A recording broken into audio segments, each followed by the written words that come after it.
start the recording. All right, so today is October 13th, Wednesday, roughly 6:03. Just to let you guys know, this is Residential Purchase Agreement, Part 3. There is 20 slides in this presentation. I'm hoping to get done right around on time like we did last week. Things that we covered primarily on Part 1. Actually, we'll probably go over an overview on this presentation. And then we covered pages 1 and 2, or parts of page 2 of the current RPA, or the current purchase agreement. The purchase agreement, there's going to be a new one that comes out.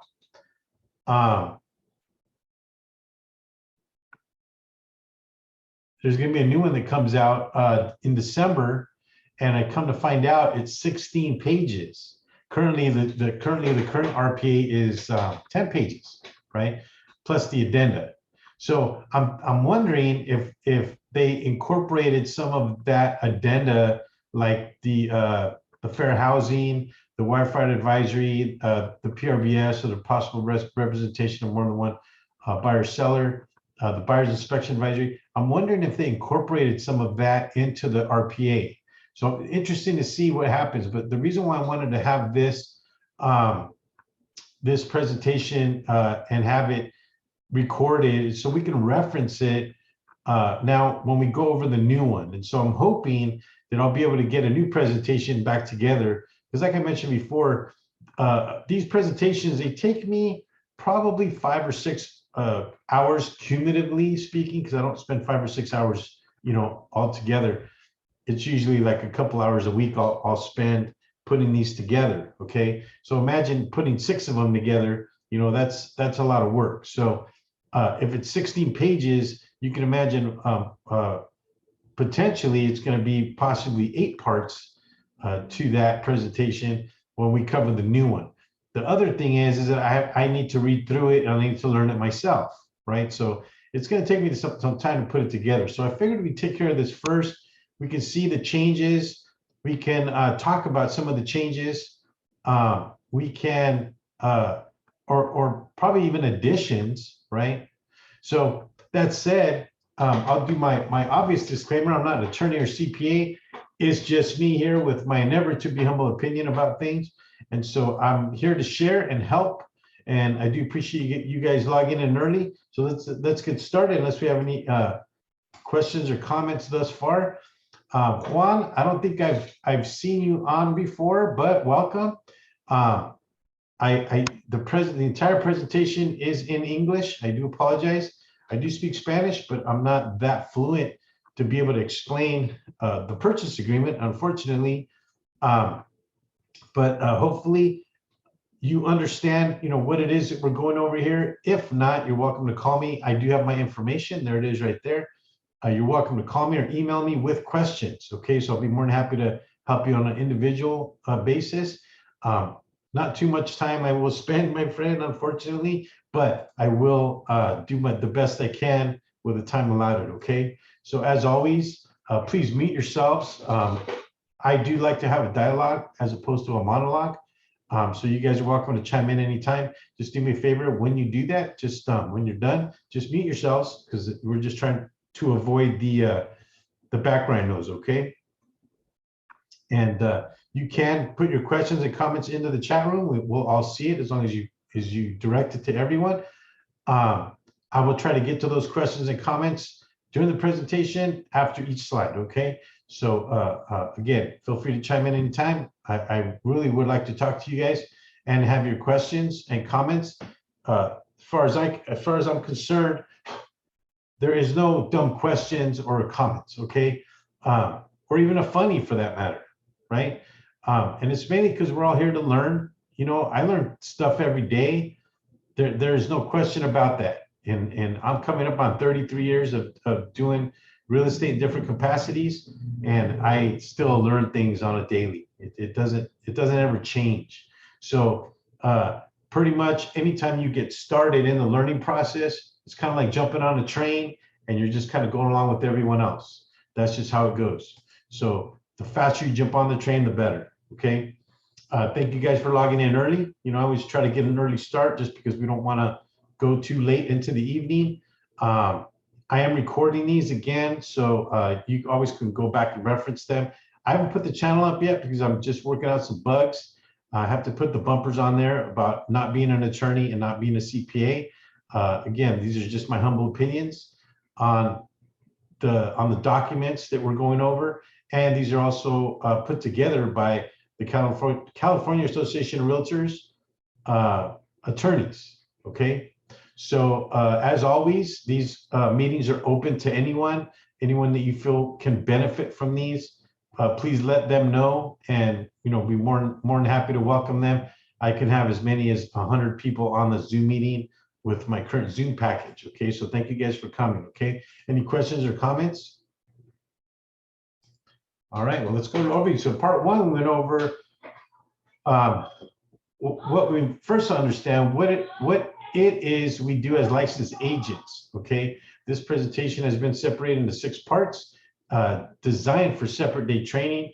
This is part 3 of 6, right? So part 1 included the agency disclosure, the PRBS, the WFA, the BIA, the trust advisory, real estate owned advisory, the SSA, and the CCPA. And then there's one missing there, which is the fair housing that I mentioned before and that we talked about there on part 1. Obviously, when we're coming up into the new one next year, I'll include that disclosure as it goes. Okay. Any questions or comments on part 1? And then part 2, we covered what an offer is and the tools we use to give your client proper representation. So remember, we talked about any offer is another word for it is letter of intent, right? So if you remember that word, you don't need to use a form to submit a letter of intent. A letter of intent could be at the bottom of an email, right? It's simply just a matter of getting the other party to agree. So we cover the many different types of purchase agreements. We will focus on the one that is mainly used to most agents in the industry, the RPA, but purchase agreements can be more specific. It is important to know that they at least exist, right? So there we go. There's a letter of intent. There's the commercial property purchase agreement, condominium, new construction, notice of default, right? And somebody's logging in here. Give me a second. Ron's coming back. The probate purchase agreement and the income purchase agreement, and then there's the dreaded residential purchase agreement. So those are the purchase agreements that are available. Now, I mentioned this before, the RPA can pretty much be used for any of these, okay? But what happens is that some of the verbiage that shows up on the particular property that you're working on or project, okay, is missing if you use the RPA. So this is why these other ones exist. So if you're savvy enough to know, you can bring these up. Like, let's say you're working on a condominium conversion, right? And yeah, Karen, yes, of course. And the one that I didn't mention here was the manufactured home purchase agreement, which I recently just used, okay? So understand that when I put this together, I was using these as examples, okay? And then Mr. Doshi, looks like you missed part 1 and 2. Do I have them recorded? Yes, I do have them recorded. And again, I don't have the channel up yet, okay? But I will have it up shortly. I just got super busy. I mean, right now I've got like 18 files that I'm working on. So I've been working till 10 o'clock every day. Like I come in like about 9. So for me, it's like 16-hour days. Okay, so I apologize for the delay in getting those out, but the majority of the past couple of months are all recorded. So as soon as I get that channel up, you guys will be the first to know. And Mr. Doshi, I haven't seen you on before, so I don't know if you're registered or if you're on the email list, but shoot me an email and I can get you on the text reminder as well as the email reminder. And so just quick question, I actually had a friend in middle school, and I'm trying to remember if he went to my high school, but his name was Rajan. His name was Rajan Doshi was his last name, right? And we were really good friends, and for pretty much from 6th to 8th grade, if I remember correctly. So glad to have you on. Okay, so those are the purchase agreements that we covered or we talked about a little bit on part 2, okay? And so now we jumped into the actual purchase agreement, right? A little bit last week. So in part 3, we will be going over section 8, 9, and 10, which starts on page 3. So yeah, it was page 1 and 2 that we pretty much finished last week. These sections discuss what is being processed, specifically what happens at closing, whom is to receive possession, the process of disclosure, and the buyer and seller's ability to cancel. Okay. Now, just so we're clear, the seller actually normally can't cancel. They literally have no way out. The only way out a seller has is if the buyer doesn't perform, right? There could be some exceptions, but just so we're clear, because I don't want this to be misconceived here, because we are going to explain it. But I want to just start by saying let's premise it, okay? By saying the seller cannot cancel once they've agreed to an agreement. Okay, so let's continue. So these sections include items included and excluded from the sale, and typically it's talking about items that can be moved, usually like personal property, leased or lien items and systems, right?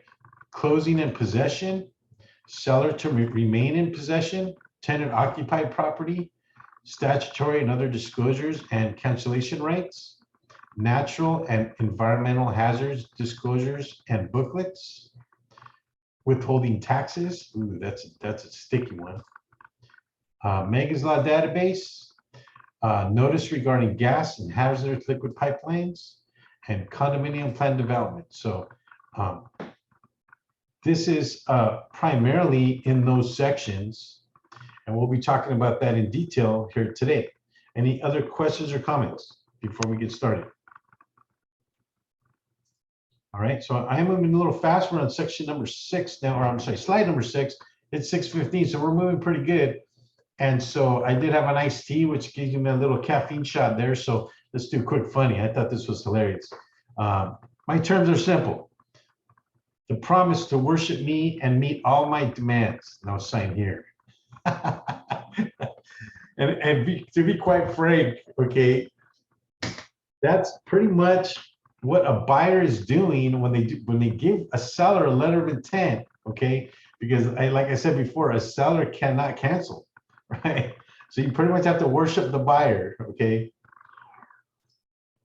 Because the only way that you're going to cancel that transaction is if the buyer cancels. And again, there are some exclusions, right? So Celia, you have 2 cats, they are demanding. Yeah, okay, so that makes this particular slide, it makes it that much more funny.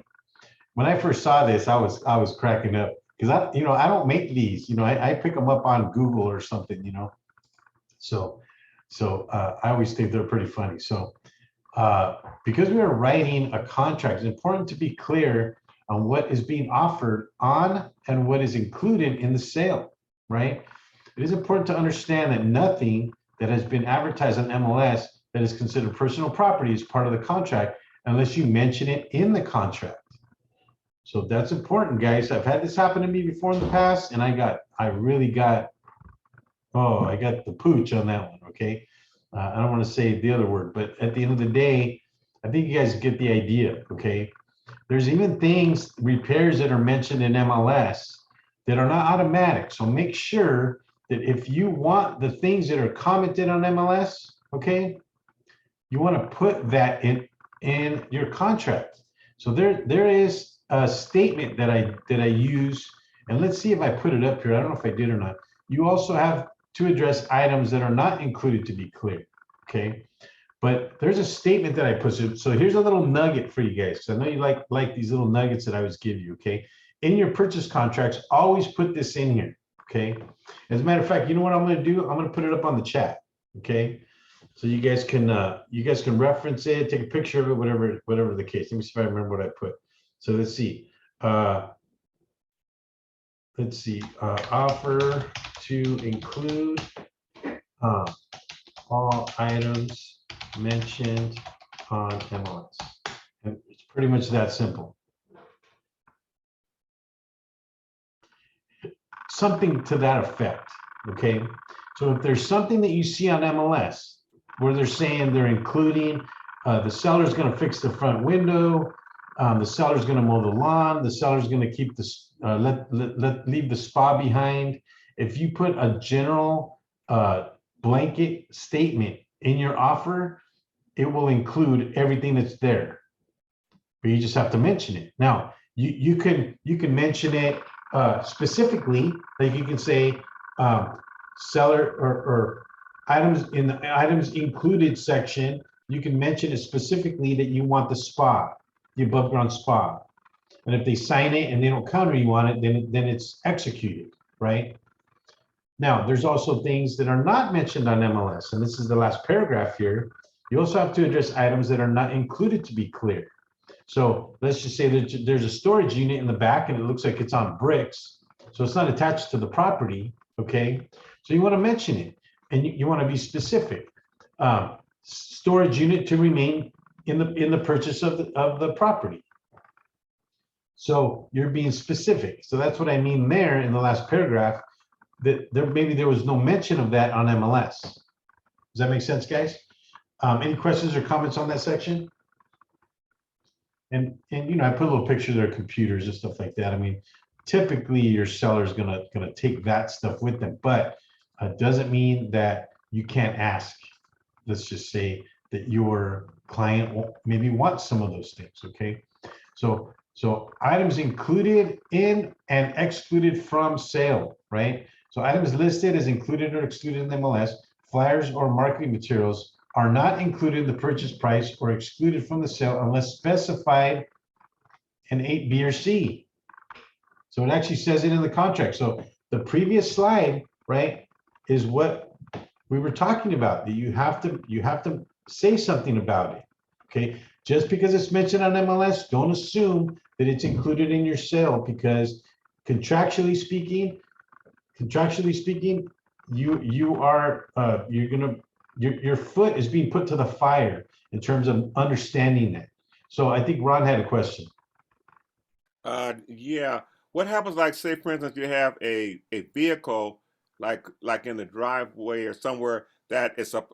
He said he is going to remove it, but at the close of escrow, it's still there. Is there a time frame or anything like that? So here's the question, Ron. Mhm.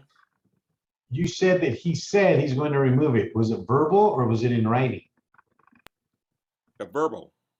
Okay, so what do I always say? Anybody? What do I always say, guys? Has to be in writing, I guess. It's not what you know, it's what you can prove. Approve. Okay. Remember that? It's not what you know, it's what you can prove. And what you pretty much need it in writing. So do yourself a favor, right? And if they tell you something verbally, simply repeat it in writing. Oh, hey, you know what? We talked about this. Here's an addendum. Can you please have your client sign it? Hey, that's professionalism right there. Because that's, you know what? That's just how it goes. When you talk about something with the other side, does that make sense, Ron? You talk about it with them, you get it in writing. That's right. Right? That's just how it goes. So now, Ron, now you know what you need to do to protect your client, and you're not going to have that kind of anxious feeling to see, man, I wonder if he's gonna leave it or if he's gonna take it. You know, there's also the issues of whether or not they're going to remove it. Now, there's section 11 that talks about as is, but there's also the section that talks about the property being what we call in the industry broom swept. Okay, so there's that section. We'll talk about that coming up. So in terms of items being removed, that's kind of automatically in the contract, but let's not take it for granted. If there's something there that you're saying, oh man, I wonder if they're going to move that, just make it clear. Make it clear. Put it in writing. Do yourself a favor. And usually what I do is when I walk around the house, I usually take pictures of everything, right?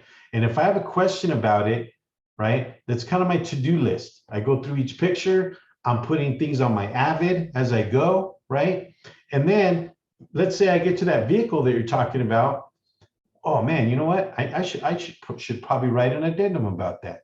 Or if I'm writing the offer, I'm going to put that in the offer. Now I have it in writing. So actually, Ron, it's a good, I'm glad you brought that up because it makes the point here that don't take things for granted if it's on MLS, and even if it's not on MLS, to Ron's point, he noticed there was a car there and now he's concerned about it, and so is his client.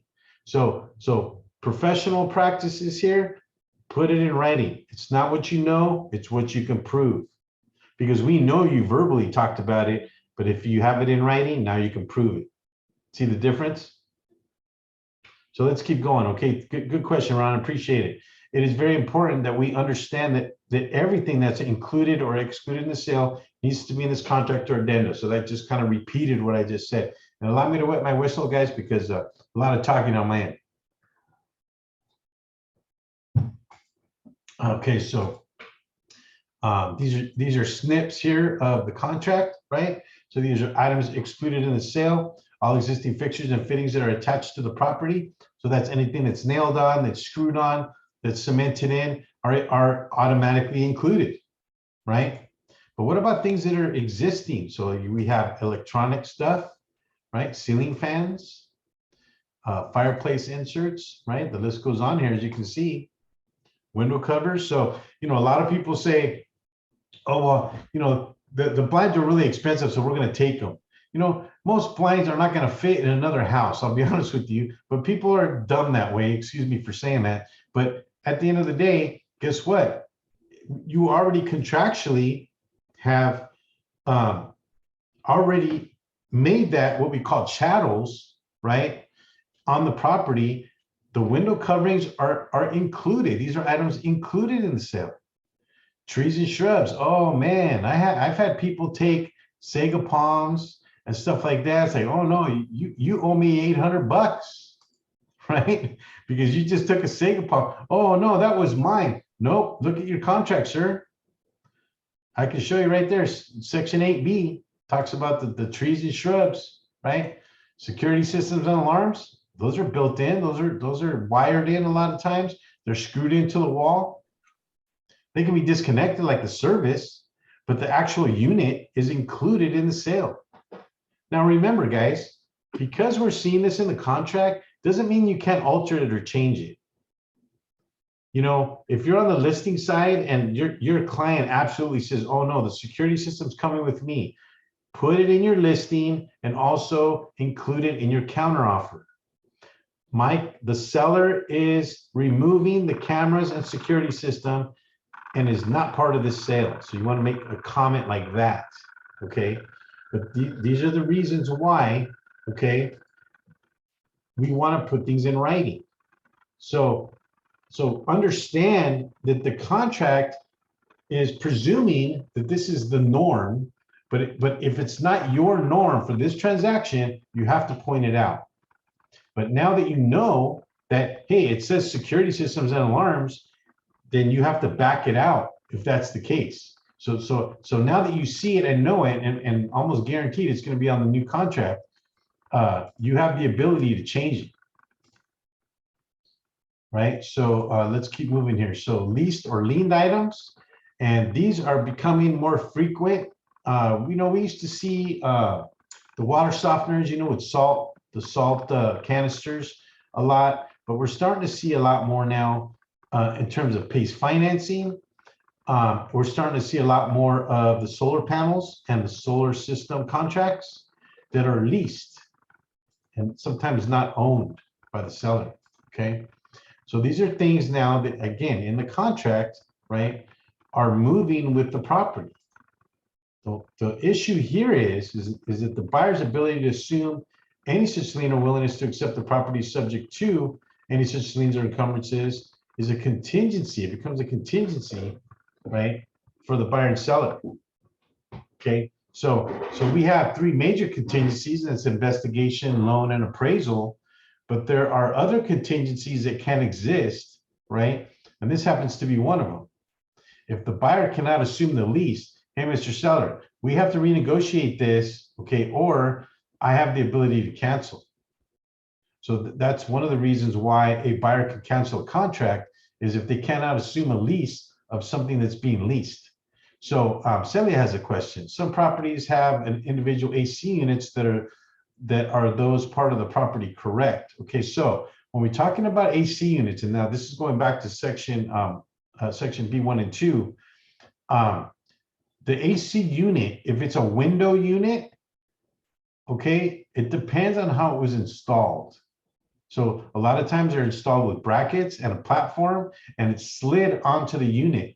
So literally the windows just open, and then they have they have sealed around it. So I would say that that's included because it's something that is screwed in, right? It's attached to the property.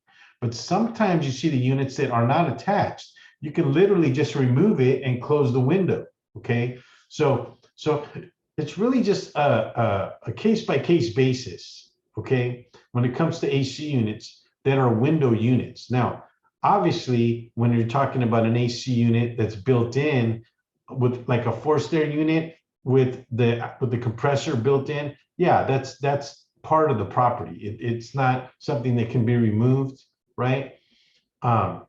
I hope that answers your question. Moving forward to leased items or liens, okay, it becomes a contingency. So understand that there could be things that are leased on the property. This is something that needs to be disclosed to your buyer if you are a listing agent and a seller, okay? You have to accommodate them with the company information, and cooperate with them to try and get them on the new lease, because really what you're doing is you're just simply just transferring it. But what this is saying is that if you can't transfer it, the buyer can cancel, right? And a lot of times what happens is pretty much all they're going to do is renegotiate with you, okay? So any questions or comments on that slide?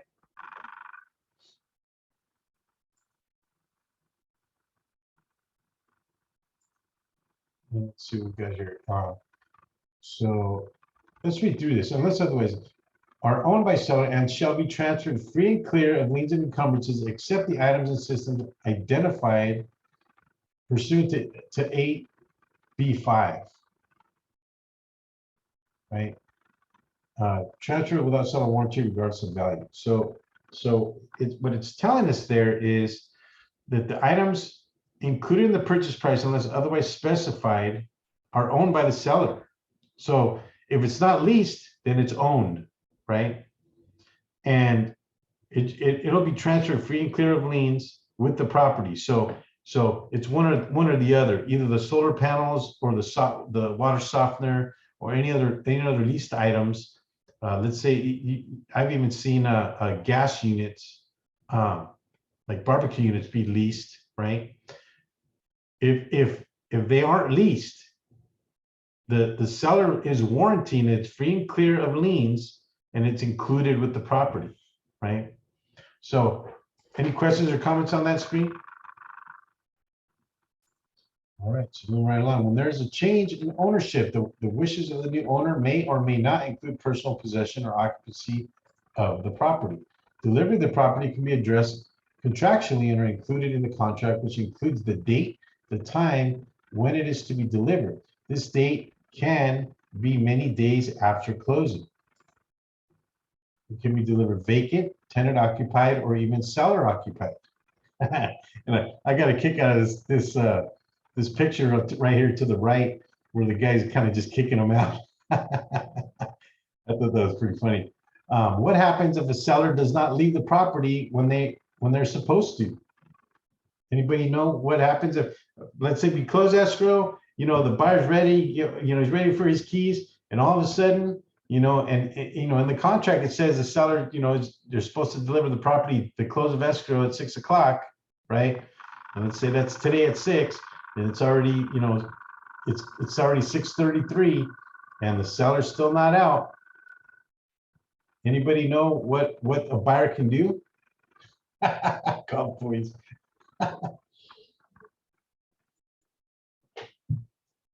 Unfortunately, in the state of California, the police can do nothing. I don't know what other state laws are, and that's why I say California, but but I do know what the laws are here in California. And an occupant of a property, just for lack of a better word, has possession, and possession is 9/10 of the law. So the police can do absolutely nothing to get them out. Anybody else want to take a stab at that?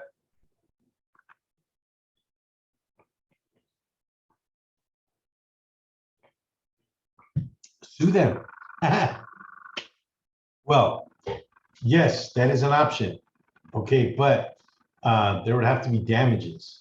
And so it depends on when they actually leave is when you know what your damages are. So just to kind of go along with that, and let's just kind of, if you give me a little latitude, okay, because that's kind of the answer, but not in whole, okay. So when you say sue them, there's something in the state of California called unlawful detainer, otherwise known as eviction, okay, which could be another word for sue, right? So what you're really doing is evicting them, right?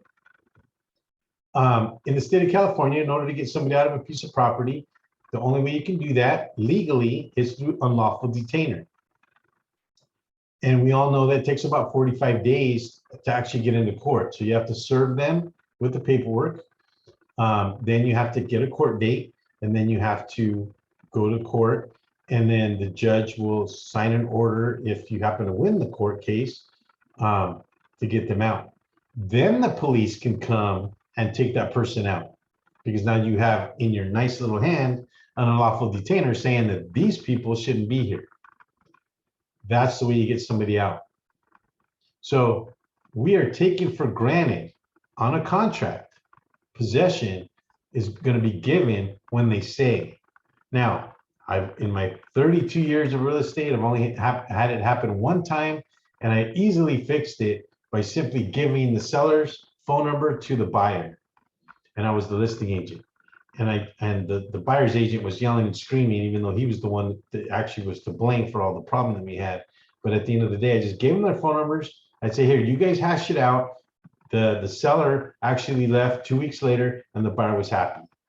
So moral of the story here, guys, you know what? Communication, if something like that should happen, communication is, to me, the #1 key to having that problem taken care of without calling the police, without suing anybody. It's just communicating. Come to find out, the buyer's agent was lying through his teeth to his client, just one thing after another. And so the buyer actually thought he was supposed to move in right away, and we have paperwork to the other ways. But even though the seller could have stayed there a month, he left in 2 weeks. And really that was just communication. So they were happy to know that I was there to help that situation. So no problems, just solutions, like I always say. But any other questions or comments on this slide? So items excluded from sale. So unless otherwise specified, the following items are excluded from sale: audio and video components. If any such item is not itself attached to the property, even if a bracket or other mechanism attached to the component or item is attached to the property. So contrary to what we were talking about earlier, whether or not it was screwed on or cemented in or built in, there are some items, and as you can see, it's TV speakers and stereo equipment, and then some furniture, right, that has been earthquake proofed, isn't included in the sale. It's excluded. And it's because normally those things don't stay behind in most situations, right? So now we come to brackets attached to walls, and this is in bold type. Floors or ceilings for such component furniture, right? Or items shall remain with the property, or will be removed, and holes or other damage shall be repaired, but not painted. So we're not talking about the TV itself, but the bracket that was holding it. If they're going to remove the bracket, okay, the buyer has the option to say, oh, well, you know, I happen to notice that they have a TV on the wall and it's got a bracket holding it, and they happen to notice it. They can check this box and say, if they're taking that bracket with them, I want them to repair the damage of the holes that are being left behind. So you, as the buyer's agent or selling agent, have the option to put this in your offer. Okay, it's already built into the purchase agreement. So everybody make themselves aware. Bottom of page 3, that little checkbox, right? If you check that box, that means that the seller has to repair those items. Okay, any questions or comments on that? Many different ways of either delivering the property or items remaining behind can be addressed here. Be sure to use the appropriate contractual addendums, right? Like I always say, guys, it's not what you know, it's what you can prove. And why am I saying that? Because I want you guys to get it in writing. When you're walking around your property, little, very specific things, very integral parts of the property, sometimes are not addressed. So you have to talk about it. This is what makes us that more professional in what it is that we do. We're not just saying this is the kitchen, this is the bathroom, and this is the bedroom. That's a bit mundane, right? We're a little bit more professional. Take a camera, take pictures. Things are going to be sometimes very weird. We're not used to it, but that puts us a cut above the next agent that's coming in that happens to be a weekend warrior and does an open house, once or twice a month, and then it goes back to his regular job. It's different from the guy that's doing it every day and is actually taking the time to understand that these things need to be put in writing and we need to comment on these things. Because if it comes to question, you say, oh no, this is what we talked about because I have it here in writing and that both clients signed it. So that's the reason why I bring that up. Okay, that's why it's important. So Karen has a question. Let's see. Ring doorbell should be in writing, included or excluded. Do you mean like a Nest? What's it called? Talking about the ones with the little camera?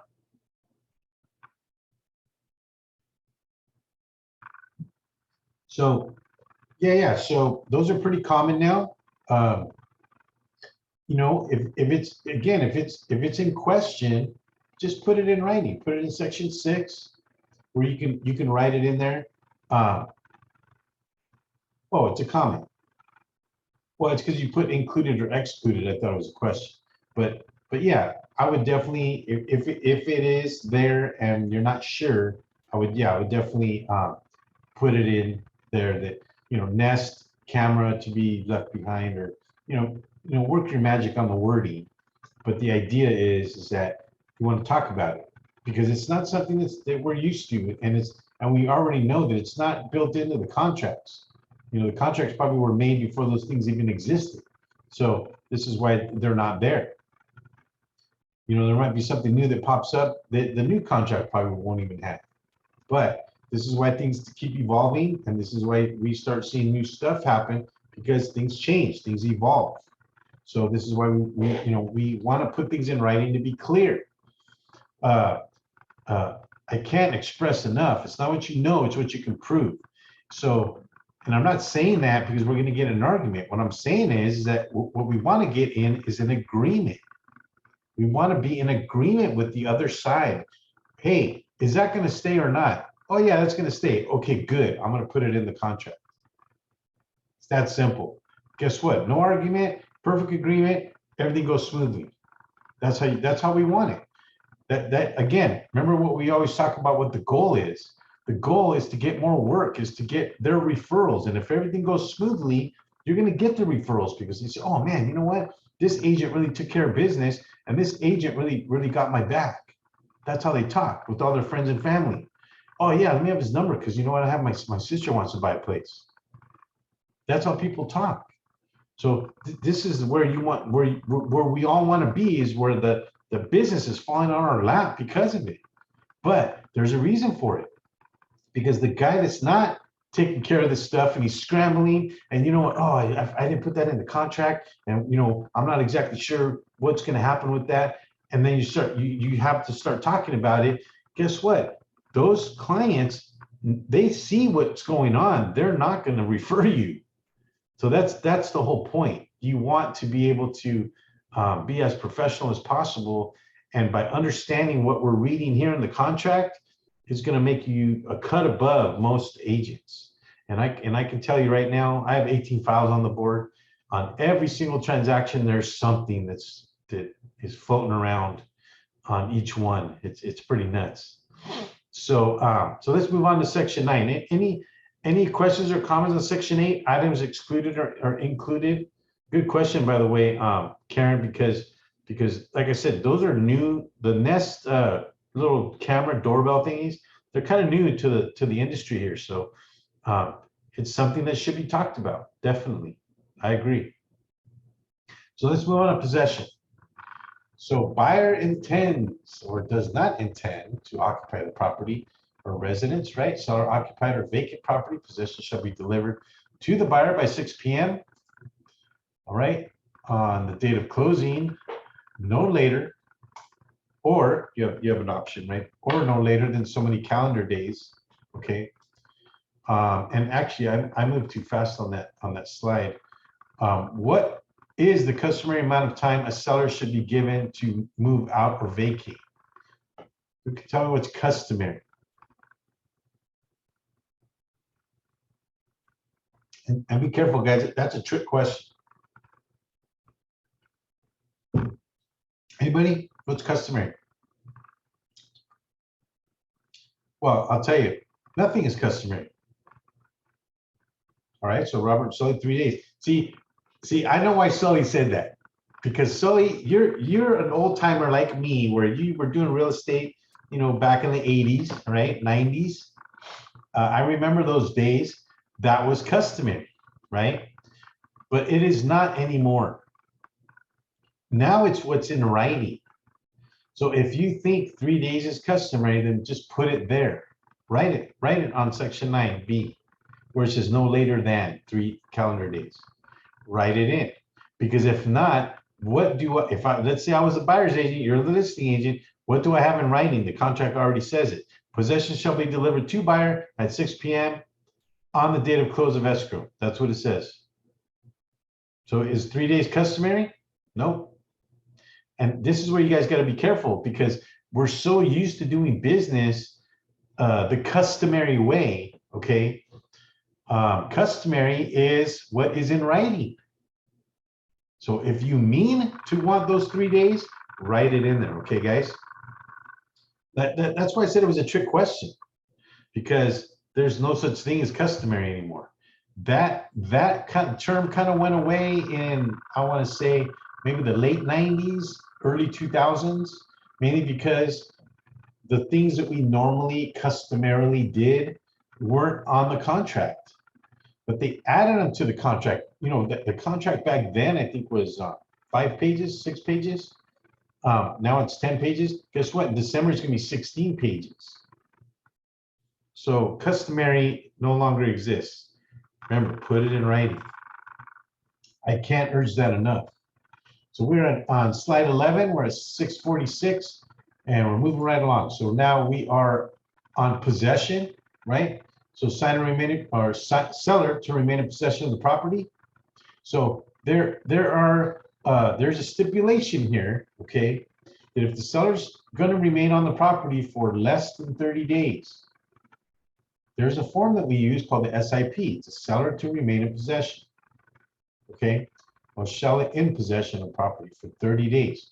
The reason why it's a 30-day interval is because that's typically a lease is considered month to month, typically. So you have your annual leases or your timed leases, which obviously you can have a 5-year lease, but the idea is that a lease is typically annual.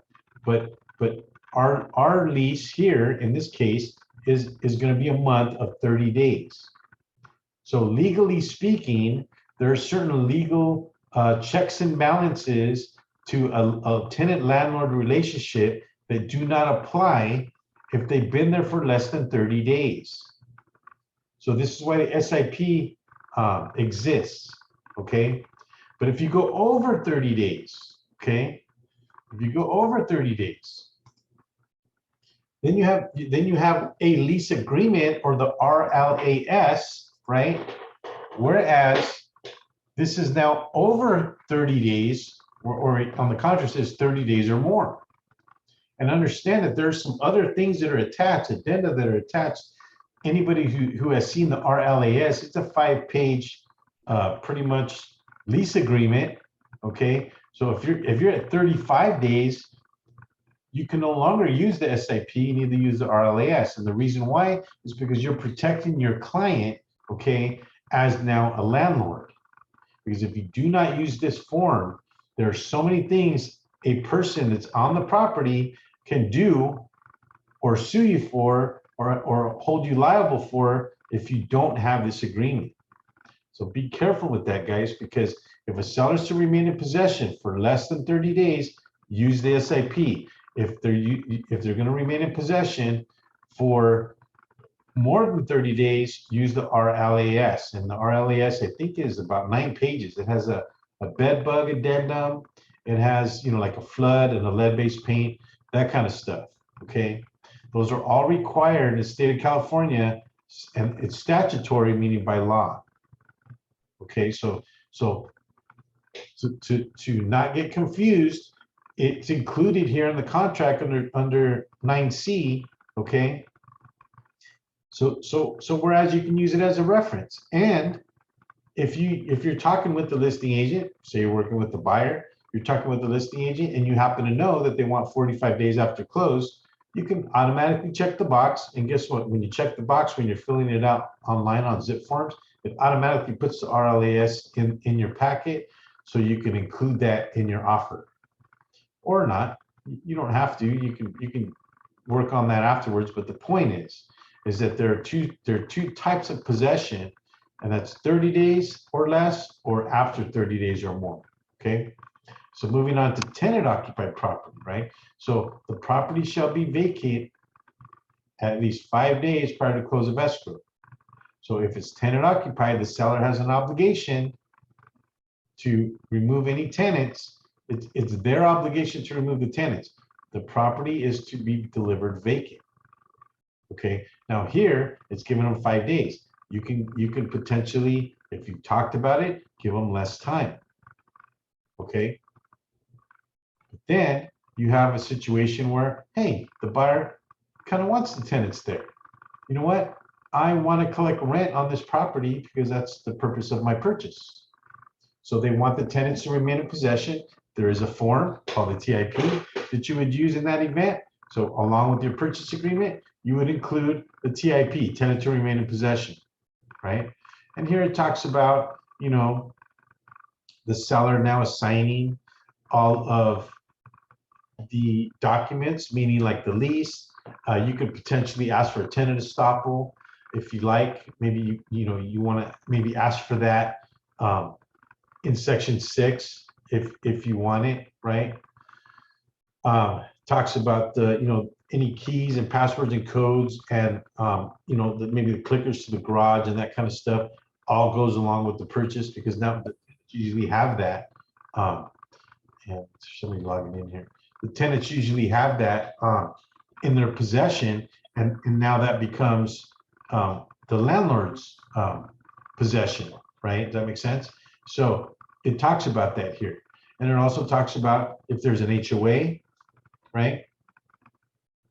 And the main thing too is, and let me see if I highlighted it here, is the deposit. So if there is, if the tenant has a deposit, that also goes with the property, because that deposit belongs to the tenant. It doesn't belong to the previous owner, which now is going to be the previous owner because they just sold the property, right? So let me see if I had included that here somewhere.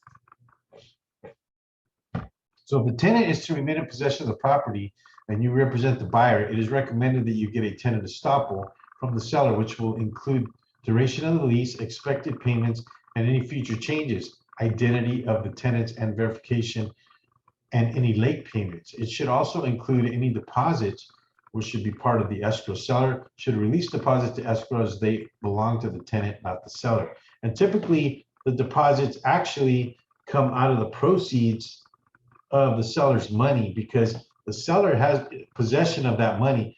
Typically, they're not going to deposit that into escrow. They're just going to let it be taken from their proceeds. But the important part is that you understand is that those deposits belong to the tenant. They do not belong to the previous owner. So any questions or comments on that? Okay, so let's see. Karen has a question, so let me move back here. This is somewhat related. There's also a form for buyer early occupancy if buyer needs to occupy early before close of escrow. Not as common as SIP. Yeah, no. So we're talking about two different things. Okay, early possession does have its own documents, but believe it or not, it's the same one. It's the RLAS. They would have to rent the property from the current owner because they're not the owner yet. It's the RLAS. There are some other documents involved, but I've done that before. It was actually a military guy, and he was already off base, and he needed a place to live. The property was vacant. We were going to close for another 45 days, so the seller said, "Yeah, fine, he can move in." So it's really just a lease back, and the guy was willing to pay rent. So the RLAS would simply be that document. Any other questions or comments on that? So there are many types of disclosures, statutory or otherwise. CAR has designed many forms to help brokers illustrate, identify, explain, and communicate a lot of the information to help buyers and sellers meet these requirements and protections. It more than likely covers what sellers and buyers don't know. Hence the purpose of disclosure, to try and approach a purchase of a commodity that has many different considerations and puts the burden of liability on the buyer and seller. Agents are protected if they simply do not communicate information that is not within their expertise. So that's very important, because most of the disclosures actually say that. They actually say brokers are not experts in this. Mr. Buyer, make sure you get your own inspection. Brokers are advising you to do this. But guess what brokers are experts in? Not real estate. Isn't that weird? Brokers are not experts in real estate, and they can't comment on it. What part of real estate are we experts in? The negotiations and the marketing. But that has little to do with your clients.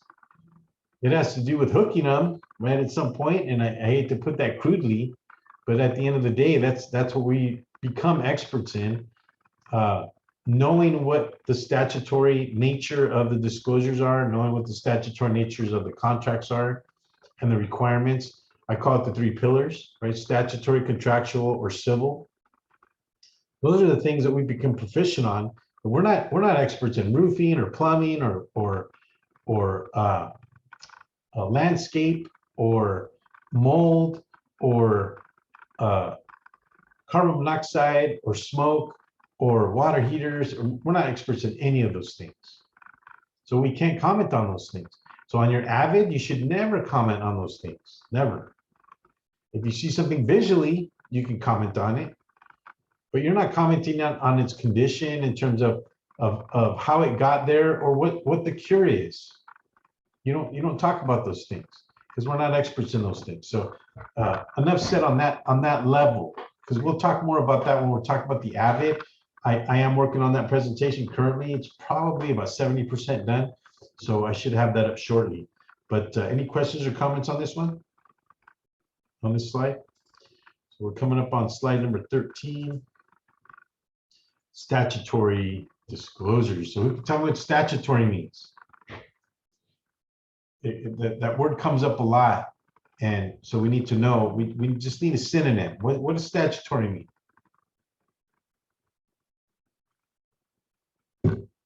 Anybody? I think I've said this a bunch of times, so I'm surprised you guys didn't jump on that one. But statutory means required by law. So these are the forms that are required by law. Now there are a few exemptions or exclusions in all of these, and I'll kind of go over those shortly. But as we can see, the ones that I highlighted here, and just to make it easy, the first one is lead-based paint. The exclusion is that it's only required from homes that were built prior to 1978 and including 1978. So just to be clear, so 1978 or older. Okay, you need a lead-based paint disclosure and a lead-based paint booklet. Now, I always deliver the booklet regardless, but the disclosure talks about lead-based paint. Now, why is lead-based paint so important? Because it can be poisonous if ingested. And so we've all seen paint chipped, and kid picks it up, thinks it's candy, ingests it, and potentially it could be sickened by it or even die. So this is the reason why the state of California has decided that a lead-based paint hazard disclosure needs to be included in your real estate transaction.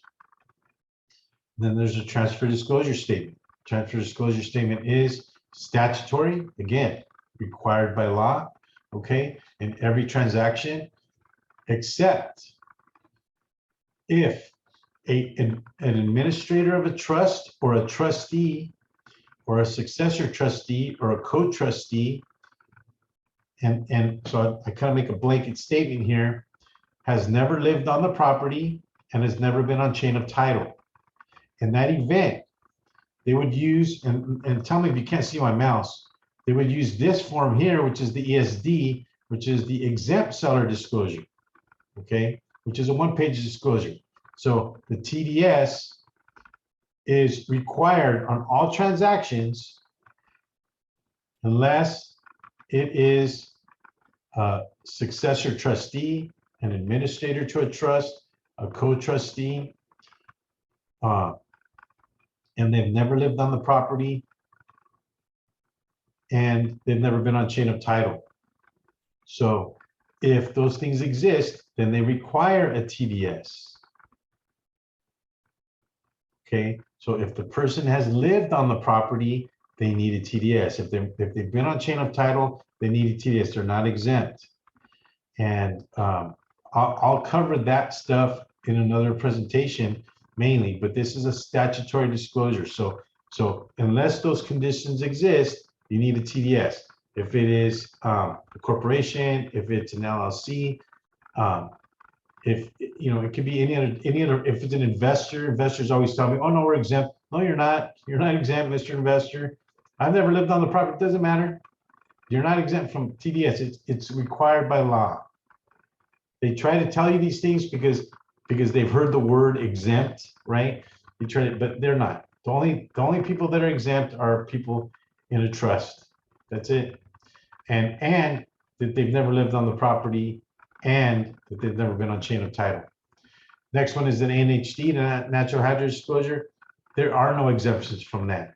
Okay, so this is how I always look at things. So all of the disclosure that we see come over from the seller is the inside of the fences of the site.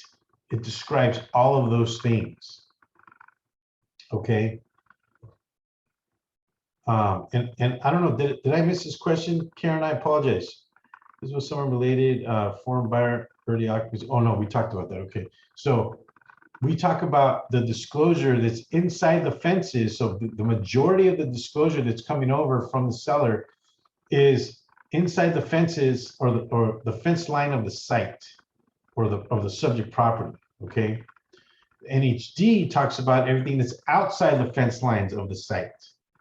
So we're talking about flood channels, overhead lines, military ordinances, earthquake faults, wildlife areas, high fire hazard zones. So the list goes on, but it's everything outside of the fence lines of the site. So you have the disclosures on the inside, the SPQ, the TDS, although the SPQ covers both, but the TDS primarily is everything inside, and then some of the other disclosures. But now the NHD covers everything on the outside. So understand the reason why it's included, okay? And if you'll see there right above the second line up talks about Melrose. The NHD will talk about Melrose in an area. This is the disclosure that a seller will give a buyer that's required. And then of course there's the SPQ, right? The SPQ is in addition to the TDS, it's a 4-page questionnaire. And then it talks about the ESD, which is the exempt seller disclosure. And in the event that your seller hasn't lived on the property, has never been on chain of title, you can use the ESD in place of the TDS. All right. So that's statutory disclosure, section 10A1. So now we move on to the AVID. Okay, now the AVID is also required by law, it's statutory. Okay, the AVID, when we're talking about the Hey, AVID, Alex, I'm sorry. I had one question there. please. Regarding if we have the ESD, the TDS is not required, but is the SPQ then not required as well? It is not required. Okay, if the seller is exempt. So if you have a situation where it's in a trust, the successor trustee, the administrator, the co-trustee has never lived on the property and has never been on chain of title, it is not required. TDS and SPQ is not required. But let me tell you, okay, a lot of times, even in those situations, I will still include the SPQ because of the majority of the questions. Some of them, like I said, are inside the site and some of them are outside the site, can still be answered. So you really kind of leave it up to your client whether or not they want to fill that out. They may not want to, but it's not required if they're exempt. Now, I've only fallen in the situation a few times to actually use the exempt seller disclosure, and mainly because we find out that, oh, well, yeah, they lived there 3 years ago, or yeah, they owned the property 10 years ago or something like that before it went into a trust. So they in those events, they wouldn't qualify for that. So they would need to use the TDS and the SPQ anyway. So you know, it's one of those things where even if they're exempt, I've even a couple of times talked to the client and I've explained to them the release of liability by using the disclosures, so they decide to use them anyway. So just because they're exempt doesn't mean that they can't use them. Yes, they still can. So you're kind of free to still use them. I always recommend it. The more you disclose, the better, right?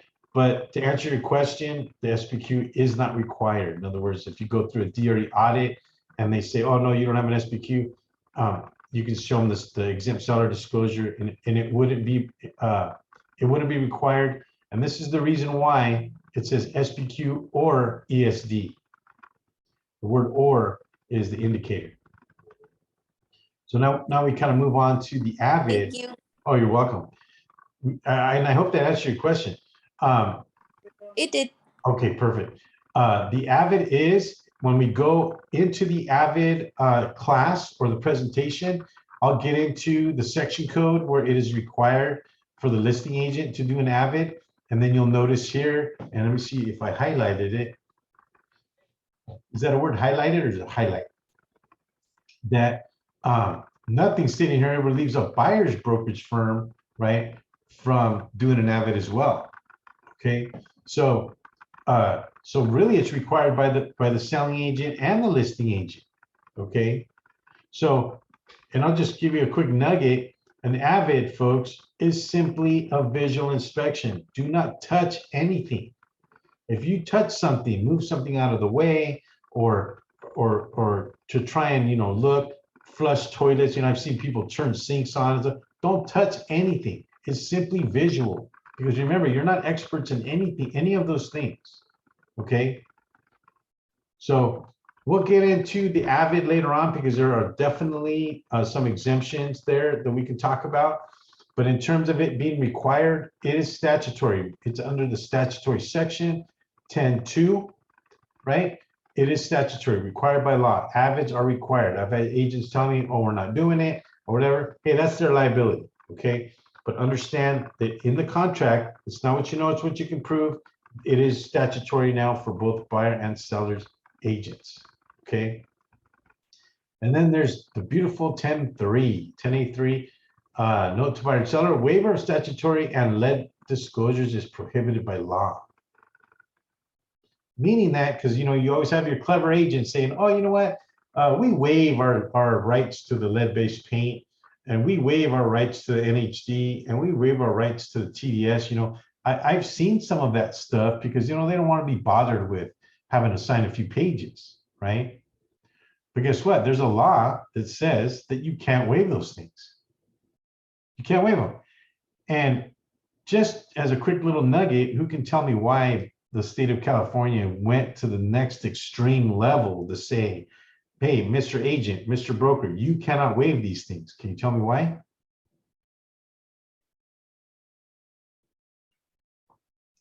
Allow me to wet my whistle there for a second. Anybody tell me why? Hey guys, in real estate, there are actually four pillars when we're talking about these things that I talk about, and you'll hear me talk about this often, right? It's health, safety, value, and desirability. Those are the four pillars: health, safety, value, and desirability. Those are the four things that sellers and buyers will usually sue themselves for, back and forth for different reasons: health, safety, value, and desirability. So when we're talking about statutory disclosure, the seller might forget to say something that maybe they should have, right?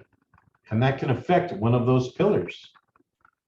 Have we seen deaths happen in property because somebody forgot to say something, or possibly not, or possibly say something but just not enough? Yeah, we've seen that. Have we had situations where statutory disclosure just didn't happen and something came out of it? Seen that too. So this is why they had to create a law saying, hey, you cannot waive these things. They're statutory, meaning that they have to be done.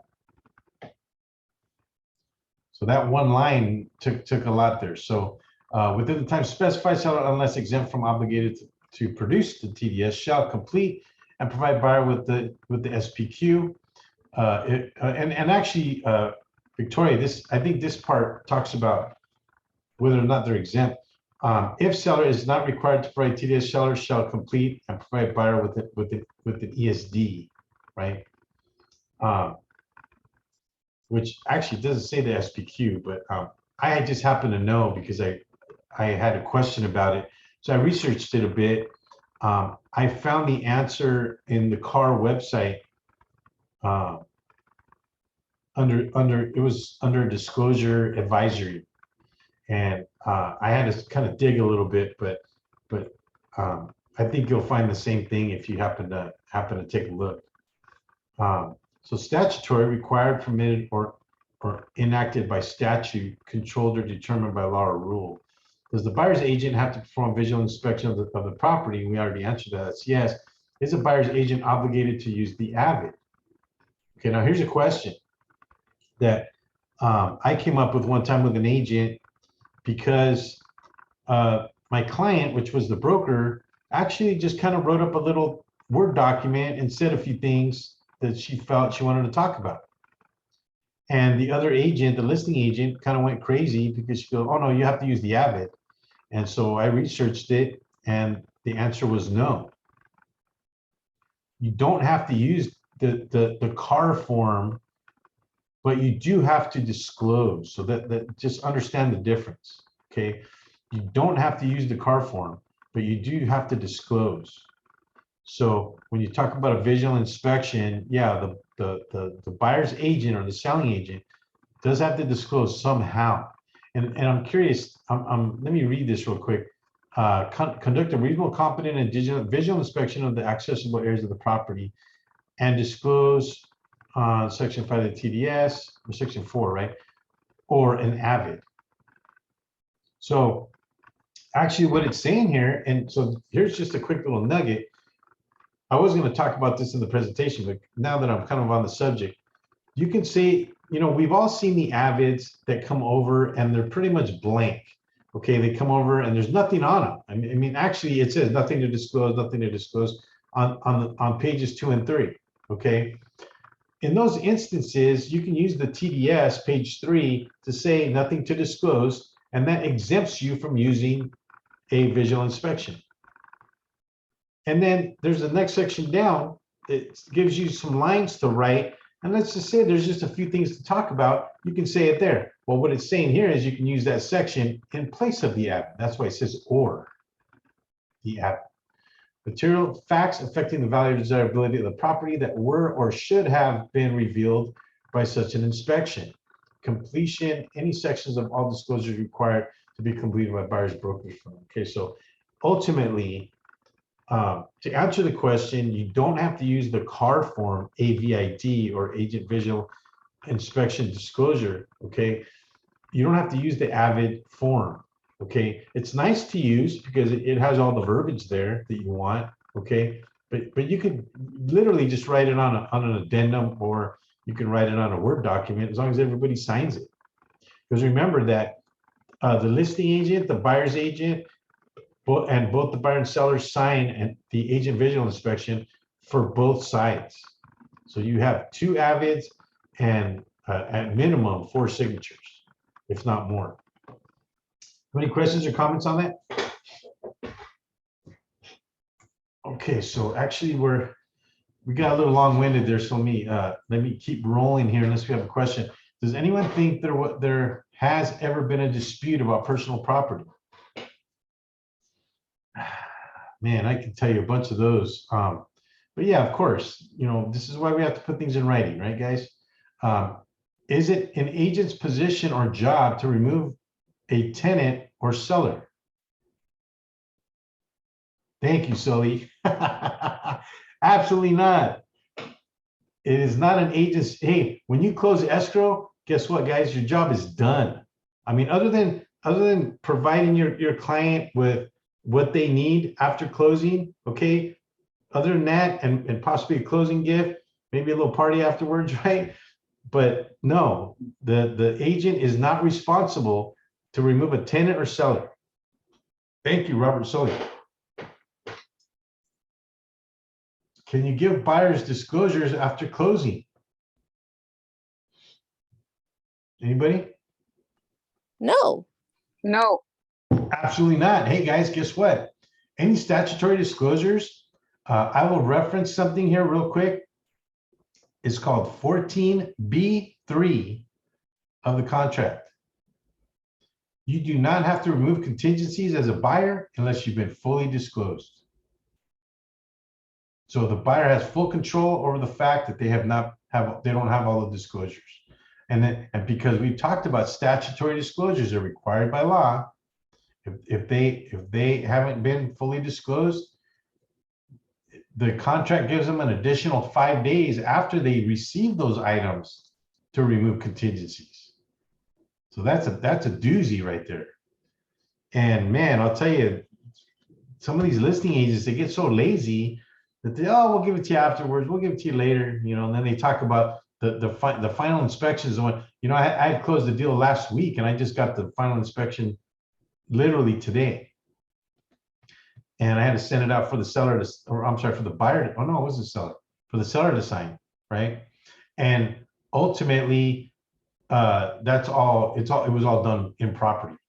Because does the buyer have, let's say the buyer had a problem with the property, he wrote something on it. Does the seller have to sign it? No, too late, we already closed. This is why they give you 5 days on the contract, and we'll cover that. I think that's in next week's conversation or next week's presentation. Any questions, guys, on this so far? We're on slide 14, so let's keep moving along.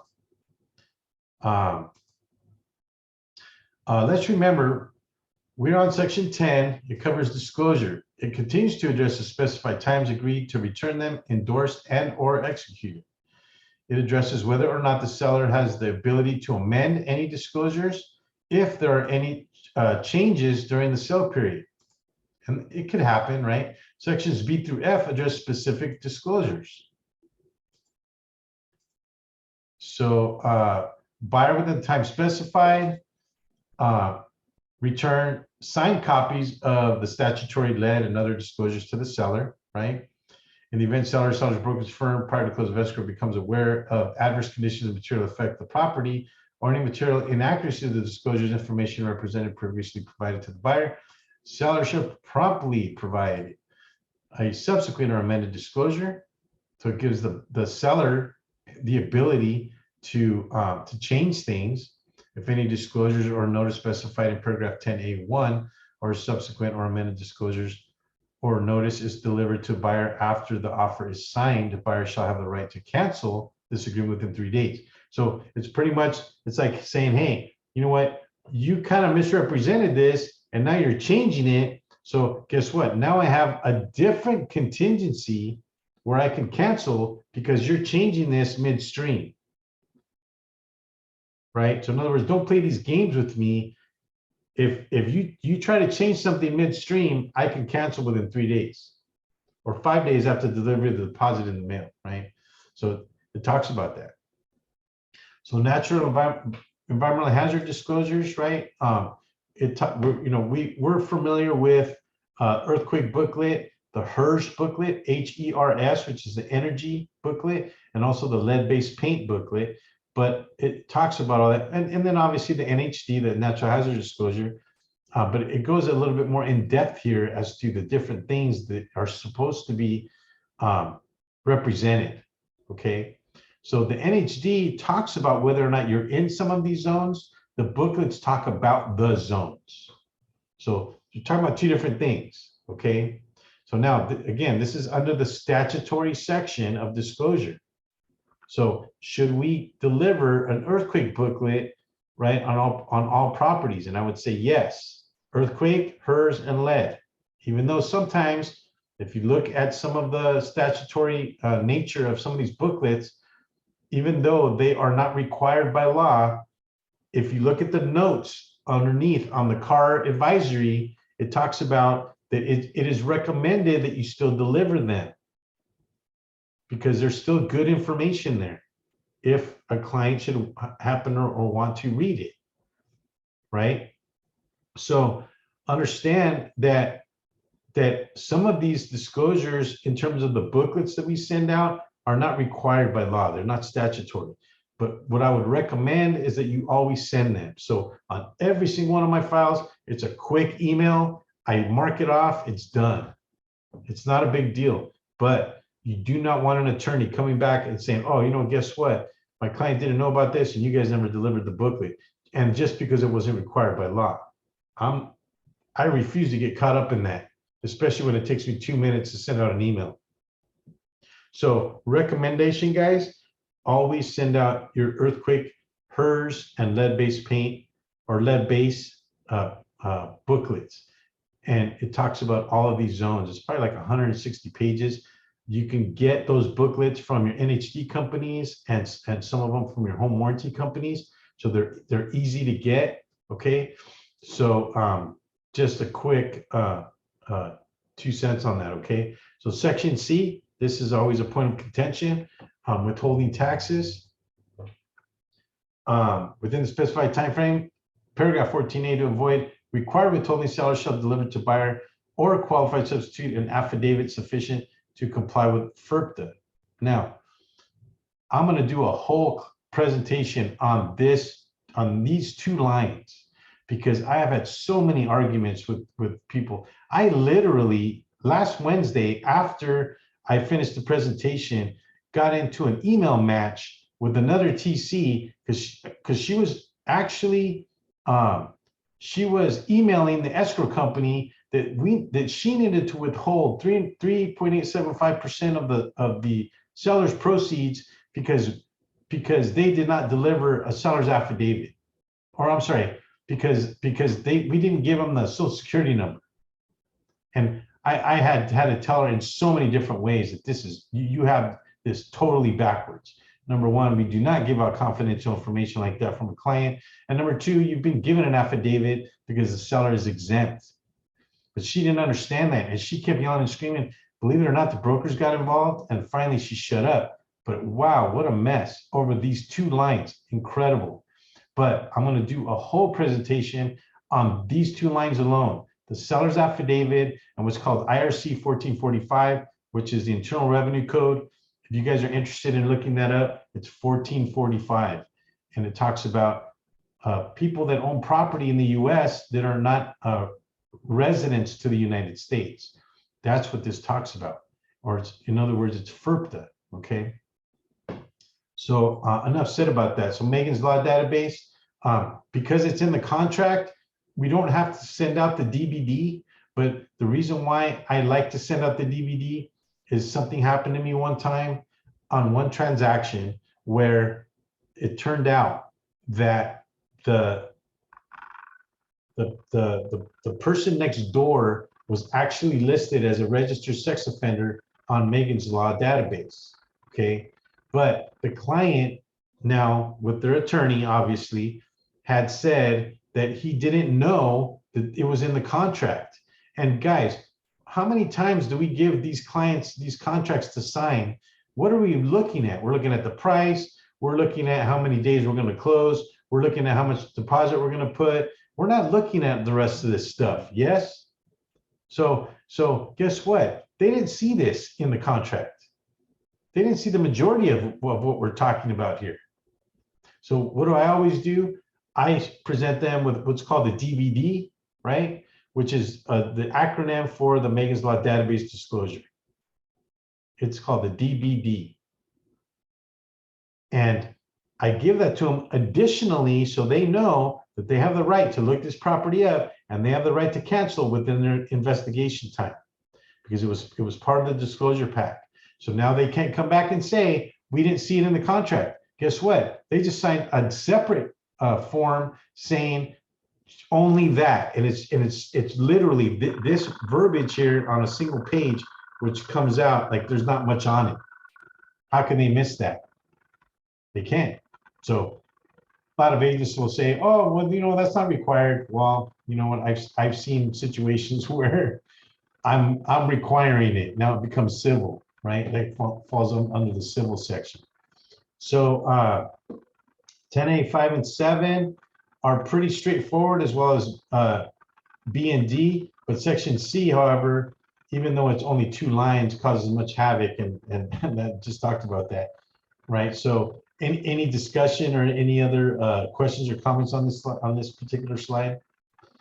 So we're coming up on 726. So actually, we're on slide 17, which I think this is the last pertinent one before we start getting into closure or the bumpers.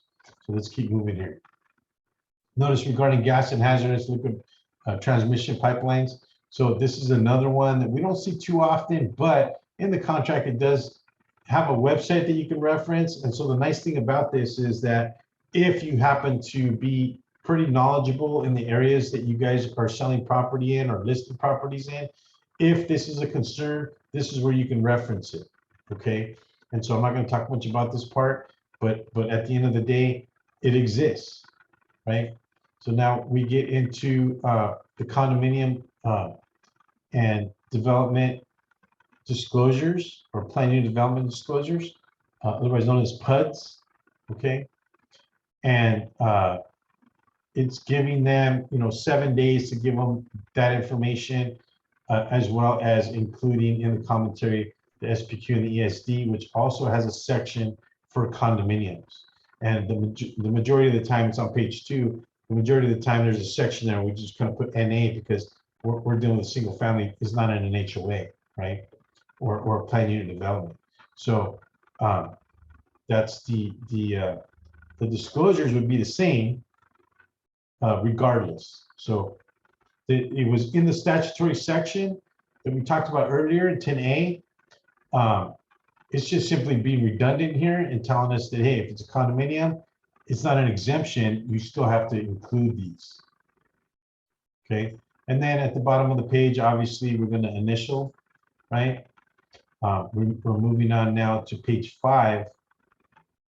it is continuing on talking about the actual HOA, right? And the amount of time that the seller has to request those items. So the seller has to give anyone requested the HOA information permission. This is usually performed by escrow, but not always. It is important that a buyer reviews all the rules of any area, mainly because most of the time it involves cost. So a lot of times, yeah, there's parking costs sometimes. Sometimes there's amenities that cost. So it is important that a buyer knows what they're buying, because a lot of times it involves them having these additional fees that they didn't know about. You know, the listing might talk about the HOA fees, but it might not include, say, what it costs to use the pool, or what it costs to use the common areas that may exist. There might be equestrian walks, or there could be horses or golf courses or lakes or things like that that are not included. So these things, it's very important. Okay, so this particular section, right, talks about, so this is 10F2, okay. This particular section talks about all of those things in terms of disclosure now to a buyer. So very important to give this information. Now, let me see. The one thing I wanted to point out here, it's two. I think it's two. So seller shall itemize and deliver to buyer all CI disclosures received from the HOA and any CI disclosure seller's possession. Buyer approval of CI disclosures is a contingency, and I hope you guys can see my mouse there, is a contingency of this agreement, which means, and I've had listing agents tell me this, you know, oh, they give me the disclosures, they give me the NHD, they give me the title report, they give me all this stuff, and then they're screaming, hey, you know, your investigation contingency is up. We need your contingency removal. And I say, Mr. Agent or Mrs. Agent, I can't give you a full removal because you still haven't delivered the HOA docs. And I say, oh, well, no, that's not included. Well, yes, it is. It's right here on section 10F2, right? And it's VIII. Buyer's approval of CI disclosures is a contingency of this agreement as specified in paragraph 14B3. So that's an additional contingency if you're in a condominium or planned unit development. So little nugget there, guys, because most people don't know that, okay? And or think about it. So you can argue that, hey, and most buyers agents are holding on to that contingency removal, like if it's not, like it's, oh my God, I'm not letting go of this, right? They're like that. They like to hold on to their contingencies with their clients. And it's mainly because they don't want their clients' deposit exposed. Okay. Well, this is something that you can hang your hat on. Oh, well, I don't have the HOA docs yet. I've been asking for them. So, you know, make sure that you ask for them, because if they can always turn around and say, well, you know what, you never asked us for them. I said, excuse me, it's contractual, but you know, I save myself that argument because I do ask for them. You typically get them from escrow. A lot of times it's because the HOA is dragging their feet. So unfortunately, that's one of the problems that you're confronted with when you're working with a condominium. Now, if you're working with a condominium or planned unit development with the seller, it's always wise to ask for them up front. I mean, you're going to need them at some point, right? So why not have them right when you open the file, or right when you give them disclosures? Give them right over. Here you go. Guess what? Now you can remove the contingency. When it's time, you guys have been fully disclosed. What say you, Mr. Buyer? Are we moving forward, or what are we doing? Are we removing contingencies, or are we canceling? What's the deal? Any questions or comments on that? All right, so actually, yeah, we did good time. 7:32, slide 18, which we know what the last two are. You can see that the purchase agreement is certainly not just price and time. It involves every aspect of a purchase or real property and makes it important to read. We have only covered 4 pages, and it is already apparent that many of the mentioned terms and conditions are designed to protect all parties. RPA attempts to cover all aspects of what buyers and sellers would have questions about in a purchase and sale, questions that would sometimes normally come up.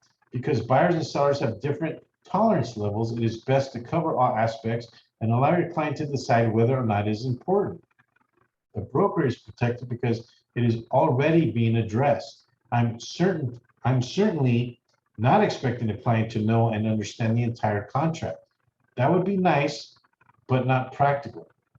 It becomes your job to know and summarize to your client what is important so that the proper decisions can be made. I will stress again the importance of knowing all aspects of the residential purchase agreement so that one can truly navigate a client through a purchase. And I'll say it again, guys, the most important thing, it's not what you know, it's what you can prove, meaning that you need to get everything in writing and everybody has to agree, meaning that they have to execute whatever you're putting in writing. It's not what you know, it's what you can prove. So you'll hear me say that a bunch of times, probably in every single presentation. And I'll tell you what, those words have saved me so many times. An argument about any little thing. And it's funny too, because sometimes they'll forget that we talked about it and then we put it in writing. And so, oh, well, we never agreed to that. And then I'll say, excuse me, but I have an addendum that says it here. And then pretty much they shut up. So, oh yeah, I forgot, sorry. But in their minds, they're thinking, oh no, we never talked about that. Or, they forgot because they have 3 other transactions going on and they didn't mince the 2. Okay. So anyway, considering that we went over pages 3 and 4, any questions or comments?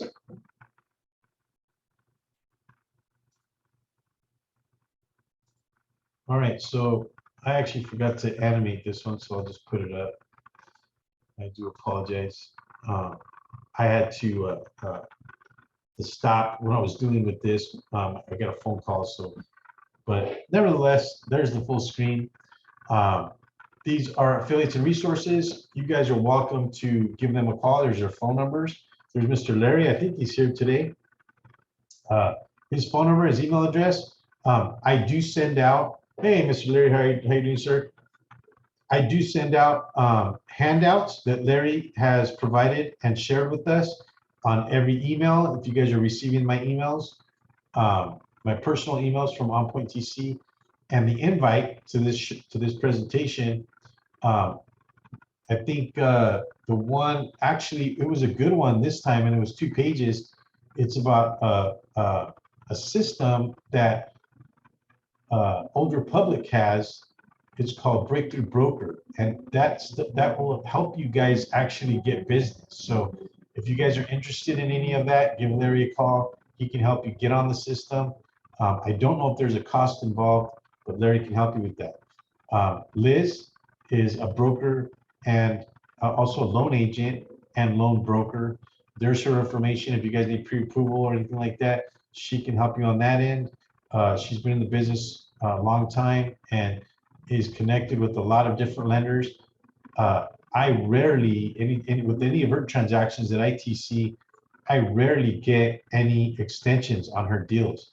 Typically, extensions are coming in because of the lenders, right? So rarely get any extensions on her deals. She's on top of it.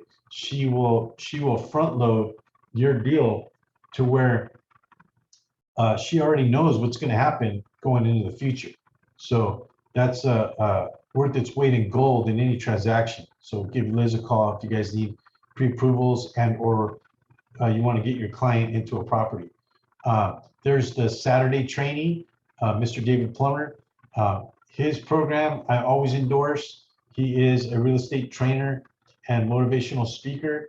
He has his free Saturday runs that he does from 8:15 to 9:45. There's a meeting ID and the password.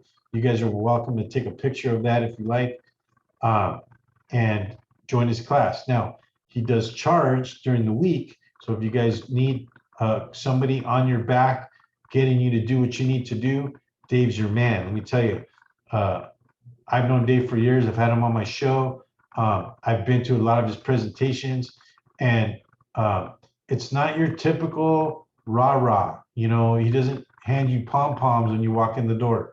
He's giving you practical applications on what you should be doing and how to do it. Okay, so it's pretty much step by step. And let me tell you, because it's free, you guys can go on it for an hour and 15 minutes for free, get a taste of what Dave has to say, and it's worth its weight in gold. So I do recommend that. And then Property ID, I use Property ID probably 3 or 4 times a week. They are a supporter of the presentations shared with OnPoint TC, and that Shamim is the rep there for our area. And she comes by and visit every once in a while. So if you guys are in need of NHD, you can go to their website and order NHD, or you can give her a call and she can help you with that as well. Okay, so if anything else, guys, questions or comments, Sully and Robert, thank you. Karen, thank you. It's always a pleasure to share this information and give you my opinion. And again, I'm not an attorney or CPA, but I do like to give my opinions and my experiences on each of these paragraphs as I deal with them pretty much on a daily basis. And it's one of those things where I share it because I want to tug the direction of knowledgeable agents. So I'm recording this stuff. I'm going to put it out there. Anybody who's interested, because there are so many agents out there that have no clue what they're doing. They don't even bother to read some of this stuff. And just to add to this presentation, like I always say, anything that we talk about here, I'm taking out each section of the contract, I'm snipping and I'm putting into the presentation. Do yourself a favor and print out the contract and read a few pages at a time, right? Maybe read 1 or 2 pages, say on Monday, read pages 3 and 4 on Wednesday, and so on and so forth, okay? And read it, because reading it now all together and reading it at your own pace and at your leisure, right? It's going to take a different meaning to you in terms of how it relates to your transactions, okay? Because I'm not in a transaction with you at the moment, it's difficult sometimes to relate what it's talking about or what it means. But when you're actually in a transaction, I can now give you the meaning of it, right? So I try my best in these presentations, but sometimes it's the application as well. So do yourself a favor, print it out and read some of these pages. It's not rocket science, guys. Now, you understand that the training that I'm giving you guys, or that I'm offering here, right, is technical training, okay? But at the end of the day, what is it? What are we trying to bleed into, or what are we trying to feed into? We're trying to feed into referrals. We want our clients to know that what it is that we're doing, okay, is professional, and we don't have to argue our point or yell or get angry, because that's bad for business. We want to do everything with a smile, right? That's how we want to do it, because at the end of the day, it means more work. We want your referrals. We want to pull the direction. We want to pull against the agents that don't know what they're doing and pull this way and say, no, we're winning the tug of war because we're the ones that deserve the business, not you guys. The guys that aren't reading this stuff, the guys that aren't coming into classes like this, the guys that don't care about the technicalities of things, the guys that are getting sued and or suspended and or revoked because of the things that they don't know or don't care about. Okay, we don't want that to be us. We want to tug the other direction, and we're saying, no, if the DRE happens to audit my file, guess what? I'm going to sit here and relax because I know I did everything properly and I did everything that I was supposed to do. This is why we're here. I have a year's worth of curriculum of technical information to help you get to that point. Okay, and when I say a year's worth, I'm talking about an hour and a half a week. That's it. That's all I'm asking. Okay, it's 7:42. Oh, we went over a few minutes. Okay, not a big deal. If it was 8 o'clock, okay, now you can yell at me. But at the end of the day, I went as fast as I could. And mainly because it's a lot of information. But ultimately, guys, it's about profit. We want to make money in real estate. And this is part of it. It's not all of it, because definitely you should be working on your marketing and you should be working on your branding, okay? But do spend some time on the technical side. It is part of what we do. And if we want to be professional, we have to take this part and include it in our choice of career, which is real estate. So we can be a whole agent. You know, somebody asks you a question about something, you have a clear and precise answer. Or you can be diplomatic with your answers too. But at the end of the day, you are a professional real estate agent because you've taken the time to learn this stuff. So anyway, I've said enough, guys. My throat's already getting a little raw. Any of you guys want to chime in, please do. If not, 7:43 right now. We're on slide 20, so we did it. We got through part 3.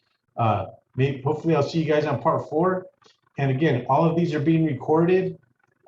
So at some point I'll have the channel up. You guys are welcome to watch them again, as well as all of the other presentations that we've done thus far. I'm going to try to get to all 52 of them before, I want to say March of next year. And then hopefully by then I'll have the new RPA up, which again is going to be 16 pages.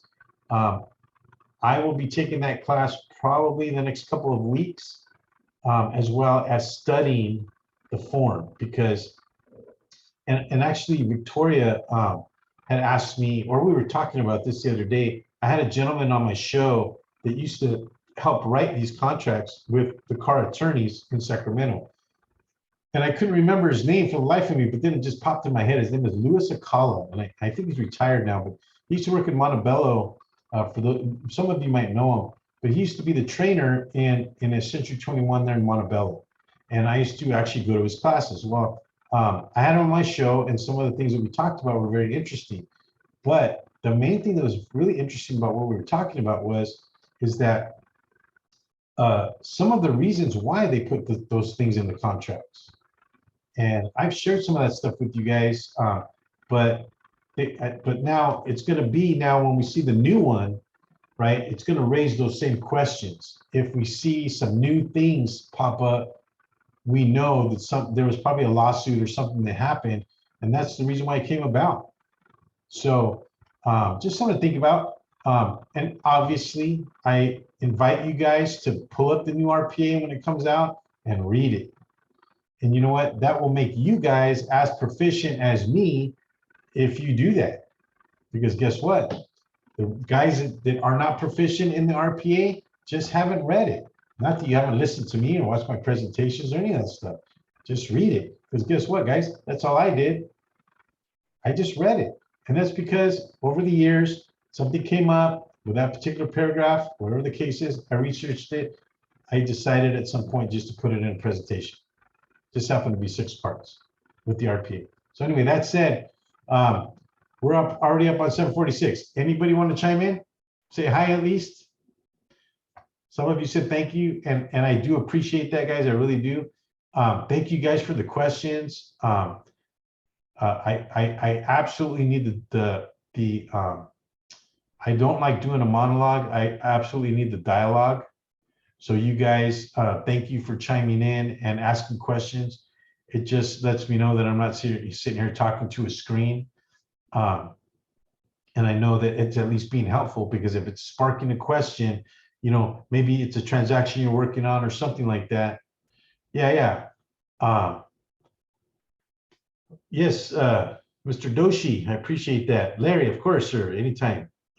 Thanks for your handouts. I could probably use some more. Not to throw that out there. And if I may say, Robert Sully, I send out my text message alerts or reminders for this presentation on Wednesdays.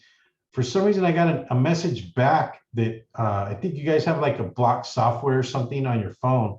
It came back that it was blocked. So if you guys didn't get that message, that was the reason.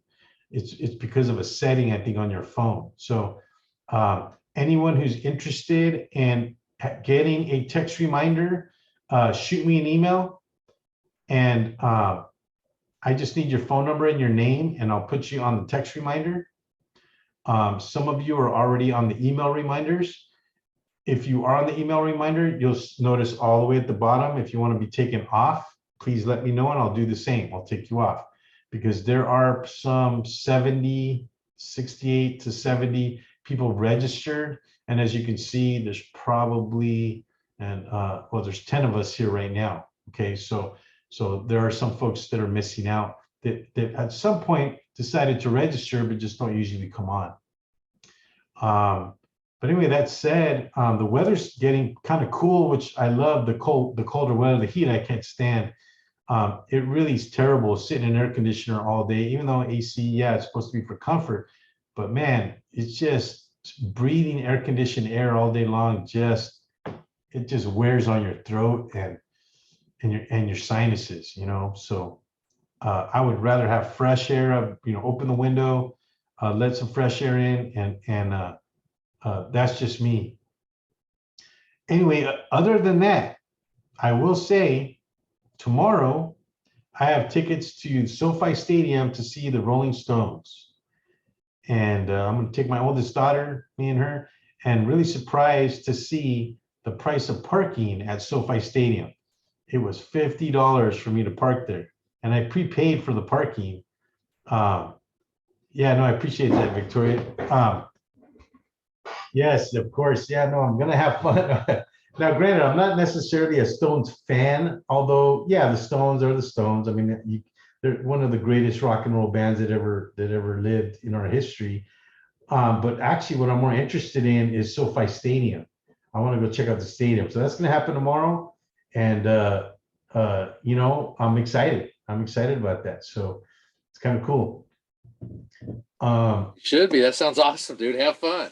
Yeah, no, I'm definitely, believe me, I'm excited. I already have the stuff that I need. I got my parking pass and my vaccination card and everything. I have all that stuff ready because they won't let you in the stadium without it, right? So that's one of the stipulations, is mainly in LA County. But other than that, guys, it's 7:50 and most of you have not logged off. So I'm gonna do myself a favor and make it to where you guys, I don't burn you guys out because I don't want to go too long. But thank you guys for coming on. I hope everything that we talked about today was helpful. Remember, again, I'm not an attorney or CPA. These are just my never to be humble opinions about things. Do yourself a favor and read the documents that we went over mainly so you can be proficient as myself, because then we would be equals, right? I don't pretend to know everything and I do not pretend to be better than anyone else. So just know that I'm here to help, okay? And you guys have my phone number, my email address. You guys are more than welcome to call me anytime with questions or comments. Some of you already do. And like I said, I'm more than happy to help. It's just my nature, okay? So I'll see you guys next week for part number 4. And hopefully we'll see you guys through parts 5 and 6 as well. And then we're going to be falling into the holiday months. So we'll be jumping around a little bit on some of the Wednesdays, but I'm going to try and fit in as many recordings up to the end of the year as possible. But, you know, obviously Thanksgiving week, probably not, you know, Christmas week, probably not, New Year's week, probably not. So there's going to be 3 or 4 weeks there that we probably won't have a presentation, but I'll let you know ahead of time, you know, and of course I'll send out that email reminder. Okay. So anyway, that's it, guys. I will let you guys go and we'll see you guys next week. Okay. Have a good night. Okay, bud.